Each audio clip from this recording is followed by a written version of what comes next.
I always like to start out by saying something about what I do, because cognitive and archaeology never seem to quite go together. Let's see if I can maneuver this so I'm organized. There's a clicker there. Oh, okay. Yeah. Which one is the clicker? The big one. The big in the one. middle goes Yes, forward and the one underneath goes I back. suppose I can manage this thing. So my field is researching literacy and numeracy as complex cultural systems. And probably the easiest way to explain what I do is to differentiate it from the cuneiformist.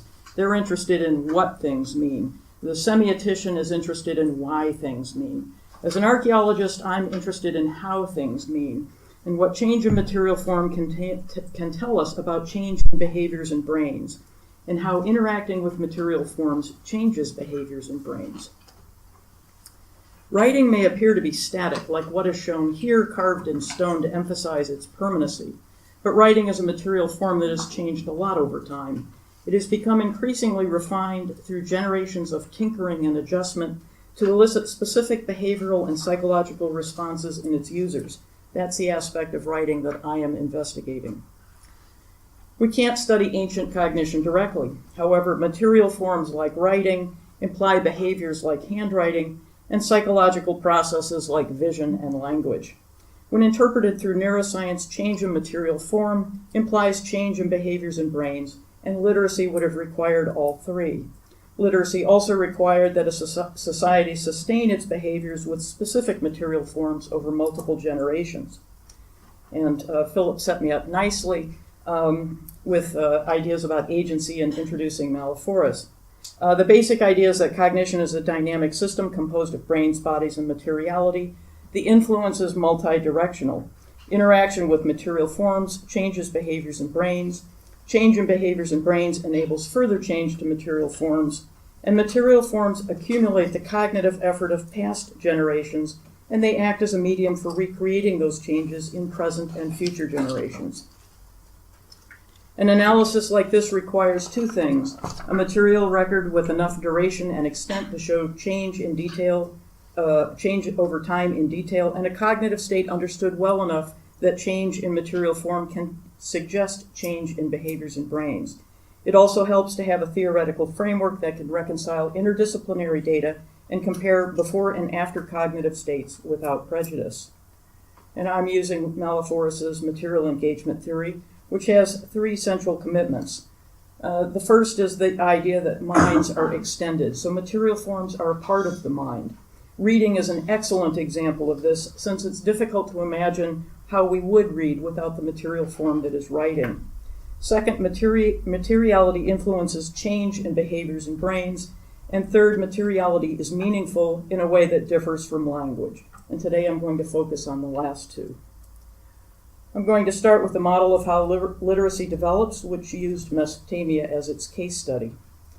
What I did is I compiled data on Mesopotamian writing from the literature and sorted them into 7 categories, from the making of dictionaries known as lexicography to the identifiability of language. Then I mapped these data across time and cultural periods so I could see what was changing and when, and what was changing in conjunction with it, and get a sense of how writing changed over time. That plot was initially very difficult to create, but I realized later that turned on its side, it's a standard archaeological chronology. To understand what change in written form tells us about change in behaviors in brains, we need to start with what makes a brain literate. In literacy, the region that recognizes physical objects becomes trained to recognize written characters as if they were physical objects, interpret them through the gestures of handwriting, and associate them with the meanings and sounds of language. This neurofunctional reorganization is common across writing systems, whatever their form, and regardless of whether signs map to words, syllables, or phonemes. Among the changes in material form, here is one of the most dramatic. Early signs resemble objects, later signs do not. This change is sometimes called increasing abstractness, though abstract is one of those squishy terms that means different things in different contexts. And it's amazingly imprecise, and I disagree with it on that basis alone. Here it means less depictive, and it suggests that brains are learning to recognize characters as objects. Brains recognize objects through combinations of their local and global features. This works as follows. You might see a cube in the combination of features, though the lines aren't actually there. Local features are the circles and cutouts. Global features, the relations between them. Recognizing words is similar. You likely see the words the cat, though the middle characters are neither H nor A. Meaning is derived from the characters, the context of adjacent characters, and the associations that you've learned between written forms and language. Trained object recognition and learned lexical associations account for variability in script form and mapping, as the potential for an object to be recognized through its features and associated lexically is independent of its actual form. As brains became trained to recognize features and associate lexically, the need for characters to depict was relaxed. That is, as characters became topologically recognized, they could deform. This in turn allowed characters to become more alike and simpler. By more alike, I mean there is still some resemblance between the early forms on the left and the later forms on the right. However, later forms are actually closer in appearance to each other than the early forms were. That is, the clues distinguishing early signs are more obvious than the clues distinguishing later signs. Visual discriminability and individuation, being able to tell characters apart and identify single characters as themselves, depend on familiarity. With familiarity, objects become easier to tell apart, so the distinguishing clues can become more subtle. These effects are also found in facial recognition, particularly across ethnic groups, where they affect things like eyewitness identifications. Topological recognition let characters lose their depictiveness while differentiating in ways that enhance our ability to tell them apart. This is the process whereby graphic elements become a contrastive system.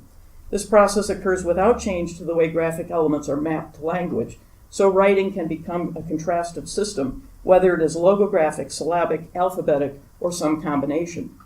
This change also shows why training had to become more formal. Written characters became too much alike. It had been relatively easy to tell the earlier pictures apart, but as characters grew more alike, the differences between them were too subtle for anyone who lacked familiarity. And by simpler, I mean that characters lost some of their detail, suggesting an optimization or balance of local and global detail. Local detail helps novices, but slows proficient readers, who make greater use of global cues. In later writing periods, local details were omitted, suggesting readers were making greater use of global cues. And certainly, the more details that characters have, the longer they take to write. So as you lose detail, you also gain some speed of production. In modern scripts, the same effect is found in diacritics for tones in African languages and vowels for Hebrew. Discussion involves the potential for having different forms of written language, one for novices and one for proficient readers. Of course, the trade-off is that readers have to learn both. If you think that learning one is hard enough, learning two is even more daunting. Let's talk about handwriting, the motor movements controlled by Exner's area of the brain. Exner's, and this is not a neurofunctionally accurate depiction of Exner's area.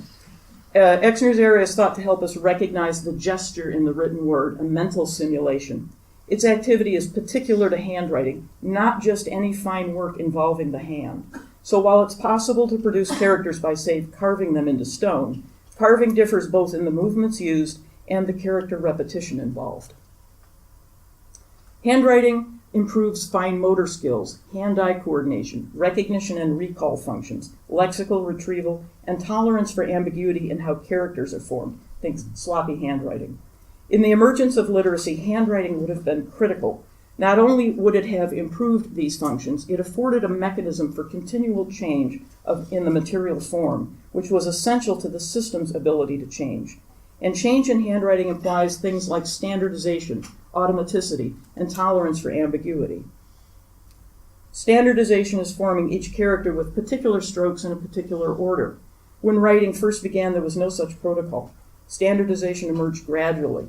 It's seen in the strokes used and the order in which they were made, which become increasingly codified. Over time, these show production becoming standardized, and standardization shows handwriting behavior becoming automatic. Automaticity frees up cognitive resources like attention and working memory. The same thing happens when we learn to drive. At first, we pay lots of attention to operating the car and conditions on the road, if we're doing it right, and I wondered about my kids. As proficiency is gained, though we attend less to these things, becoming alert only when conditions change. This leaves us free to attend to thoughts and conversation and not texting, as I remind them. In writing, automaticity lets us focus on what we're writing, its content, and not how we're writing, its production. This helps transform writing from a tool that simply records mental content to one that lets us engage it directly. When we write by hand, we develop a tolerance for ambiguity in how characters are formed. This lets us recognize them while providing early writing an important mechanism for change. This tolerance is one of the things educators fear will be lost as we type more and handwrite less, though arguably the loss will be offset by the standardized appearance of characters on screens, and the things computers do really well that handwriting can't, like speed and networking and information lookup and emoticons, which add facial expressions to writing, which is really interesting. Being able to recognize characters even when they're ambiguous is an essential element of developing cursive, which trades accuracy of form for speed of production.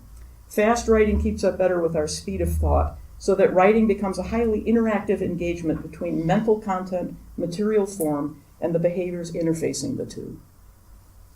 Characteristics of clay surfaces and writing implements also influenced how characters were made. Making lines or impressions on clay produces furrows, which is how their order of production is determined. Furrows also meant that characters had to be relatively simple and made with deliberation, since complex characters and characters made in haste quickly yield an illegible mess. In turn, simplicity improved speed of production, while deliberation improved legibility and reduced error. Simplicity also influenced production at a fundamental level. Characters taking hours to make wouldn't record or communicate information efficiently because of their restricted volume, nor would they support the recombination needed to produce new signs. Over some 15 centuries, the cognitive system changed from a functional reading and writing, in which language was not very fluent, to a state more akin to the literacy we enjoy, where the material form represents language with fidelity. Let's look for these threads among the data. Characters lost depictiveness and then simplified, suggesting written objects were being recognized by their features and becoming a system of contrastive elements with an optimized balance of local and global cues. How characters were made converged on wedges, improving legibility as well as visual discriminability and individuation, and handwriting became standardized, suggesting automaticity. By 2000 BC, a literacy on par with what we mean by the term appears to have developed. Words were no longer being split between lines of text, a contiguity of form consistent with object recognition. Cursive developed, showing tolerance for ambiguity that enabled an even greater speed of production. Experimentation became widespread with writing applied to many new purposes. A concern with content suggesting automaticity had repurposed cognitive resources like attention. And training had become highly formal because script could no longer be read without it. The types and rate of change also decrease around this time. Beyond detailing chronological change in literacy, the model illuminates something about our relation with material culture and its role within the human cognitive system. Forget for a moment that writing subjects language and ideas to analysis and communicates them across space and time. Instead, consider only its material form. It is difficult to imagine what sort of thing literacy could be without that material form and the behaviors that engage it. Interaction with the materiality of writing engages specific behaviors and psychological capacities. Over centuries of adjustment, the material form has become adept at eliciting specific behavioral and psychological responses. And while it changed, the material form remains synchronized to common behavioral and psychological capacities because it passed through the many hands of multi-generational collaboration. It acts as a medium for recreating those changes in present individuals as they learn to act with it. And it embodies and makes available the change, all that past cognitive effort. And through characteristics and mechanisms like malleability and contrast of form and structure, it affords possibilities for future change. The model suggests developing literacy involved an initial repertoire of signs with conventionalized this means that associations. These had to be written by hand enough hours per day and days over time that object recognition was trained and automaticity was afforded. Signs had to be simple and the material form malleable enough to enable production, repetition, recombination, and change. Finally, the signs couldn't be numerical, as numbers lacked the lexical range, the need for phonography, and the ambiguity needed to motivate linguistic fidelity. And I'll talk about these a little more in a bit.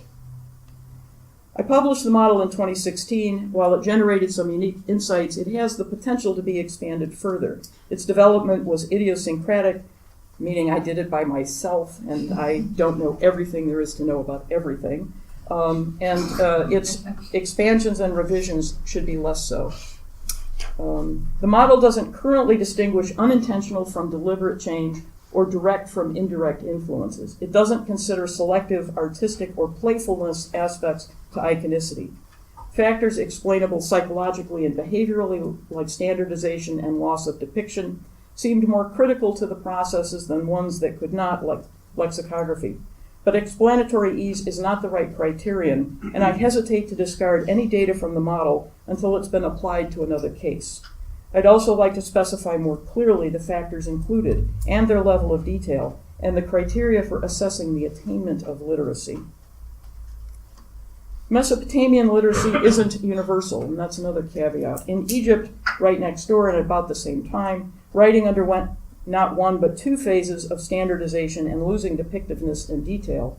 Where Mesopotamian writing developed from administrative practices, Egyptian writing was more aligned with religious and state purposes, things affecting the amount of writing behavior and likely influencing how quickly the respective systems changed. Incorporating cases like Egypt into the model will help gain traction on the critical changes, temporal sequencing, and functional interdependencies inherent in the process. Another place the model might be expanded is numbers, since numerical notations differ from writing for language in several respects. Numeracy and literacy are dissociable phenomena. That is, while some cultures have developed both, many societies develop numbers without writing, and a few have developed writing without numbers. These differences have implications for sign forms and for the ways signs change as they are transmitted across languages and cultures.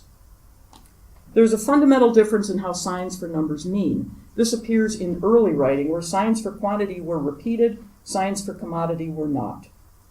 Numerical signs instantiate quantity. That is, 4 wedges are 4, 6 cones are 6. Their quantity is unambiguous even across languages, so these signs don't need to be specified further, even if conventionalized.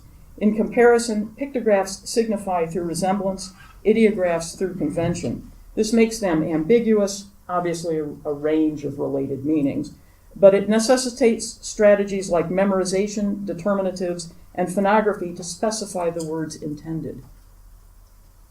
Instantiation makes written numbers contiguous with numbers that are not written, something with no counterpart in non-numerical language. That is, 3 fingers, 3 beads on an abacus, and 3 strokes in the Roman numeral 3 are 3. Instantiation is meaningful without the phonetic component of language, making numbers a semasiographic system. This has no counterpart in language, since there is no inherent sheepness to the letters U to U or a quartered circle. Signs for language must also be modified to specify the words intended. That is, fidelity to language requires the inclusion of phonographic techniques and conventions, making writing lottographic. Semasiographic notations like numbers and music can be read in any language because they are semantically meaningful but not phonetically specified. This allows different choices of words and syntax when they are put into language. Glottographic writing represents the meanings and sounds of particular languages, like the pictures that represent the sounds "I can see you" in English through the rebus principle, and the logographic, syllabic, and alphabetic scripts of Chinese, Japanese, and German. Numbers don't need phonetic specification, and in fact, phonography reduces their ability to represent spatial, topological, and geometric relations, things essential to pattern recognition and information manipulation. This quality means using numbers does not require knowing the associated language, the difference between using Roman numerals and knowing the names in Latin. Words for numbers, on the other hand, require knowing the particular language and being able to read the associated script. Number words don't have the same ability to preserve relations, make patterns accessible, or manipulate numerical information. Think addition on vocabulary, or algebra in the form of paragraphs, which is actually how they did it when they started inventing algebra. And they estimate it slowed the development of algebra by centuries until they invented the signs that would let them do more semasiographic manipulation. Let's see. Semasiographic notations like numbers and music can be read in any language. Oh, I think I'm on the wrong page. Let's see, 38. Interrupted myself, lost my place. Numbers also have a much longer material prehistory than their involvement with writing, though handwriting numbers arguably causes a dramatic change in numeracy. This is because of the neurological reorganization that occurs when we handwrite signs, including numbers. For language, if societies don't write by hand, they don't become literate.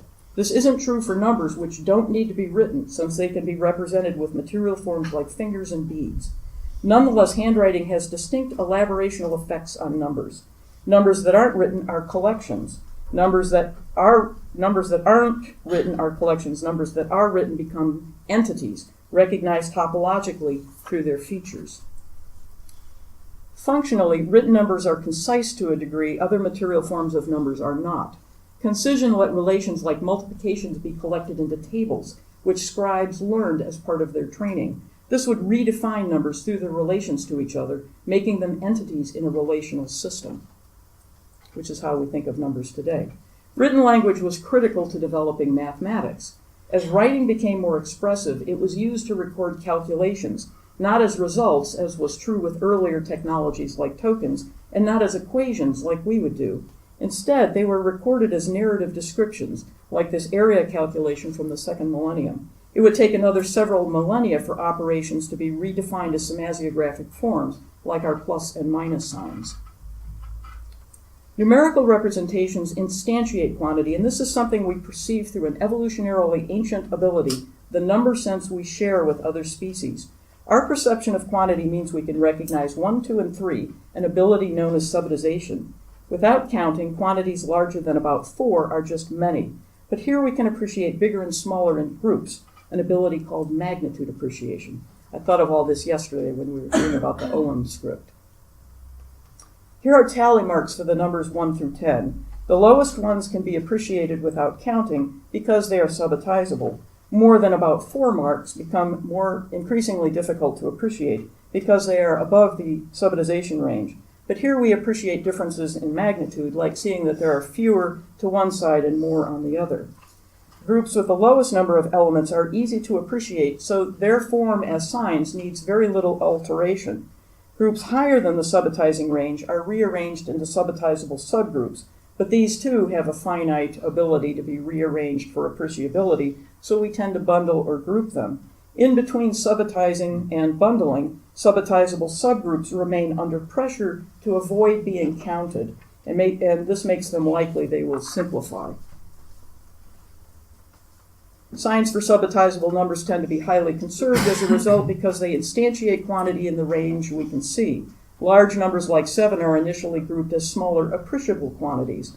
Over time, these become forms that avoid counting, which then become increasingly subject to mechanisms that change written forms, like visual distinguishability and individuation. For both these categories, semasiography means that numbers can be, and often are, adopted across languages and cultures without phonetic or semantic adaptation. This limits the amount of change these written forms undergo in transmission.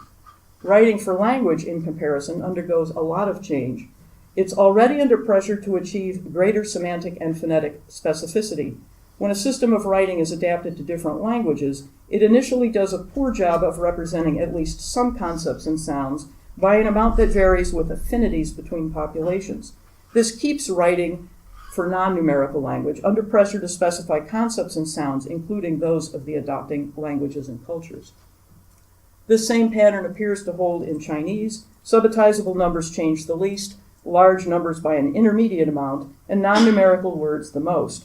This is despite the fact that transmission occurs across a relative homogeneity of language and culture. The form of the higher numbers also suggests, to me anyway, that they had been available for some time, long enough to become forms that did not require counting before they appear in the oracle bones. In summary, written representations for numbers in language experience distinct neurofunctional pressures that influence the forms they take how these forms transmit across languages and cultures, and how these forms change over time. Signs for numbers instantiate, small numbers conserve, large numbers simplify. Signs for non-numerical language, in contrast, signify. So they must specify meanings and sounds, subjecting them to the greatest amount of change. How am I doing on time? A few more minutes? Okay. Then I shall talk about my last topic, the effect of tool use by social groups. The model I've done of literacy suggests that sustained societal investment in specific behaviors and material forms yields cognitive change and creativity that cannot be realized by single individuals or generations alone. This suggests that current models of tool use and cognition should expand beyond the individual to the group. Cognitive aspects of tool use have been modeled with blacksmithing. The model emphasizes performative skill, expertise, and aha moments generating insight. Tools structure and intensify behaviors and select individuals to specific tasks and social roles.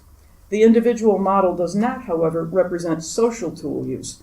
Here, tools are a collaborative medium that influences group behaviors and brains toward common change. Group tools create communities of specialists, people able and identified for using specific tools. Group tool use also affects tool form. Though human behaviors and brains have much in common, people differ in their psychological, physiological, and behavioral attributes. Most individual variability cancels itself out. Highs counteract lows, keeping tool forms synchronized to average capabilities while allowing tool forms to change. Synchronization, in turn, distributes the average to new users, influencing cohesion in the social group. Cumulative variability yields tools that remain widely accessible despite their change in form. For example, reading and writing required no unusual capacity in psychological processes like attention, nor physiological attributes like fine motor control. I mean, of course, the basic ability to read and write, and not all of the conceptual domains made accessible by the technology. This research helps us understand how societies of average people achieve complex systems like literacy and numeracy. The insights generated are not just applicable to how complex cultural systems developed in ancient times, but to the coevolution of cognition and culture in general, including our own present and future. Thanks very much for your attention.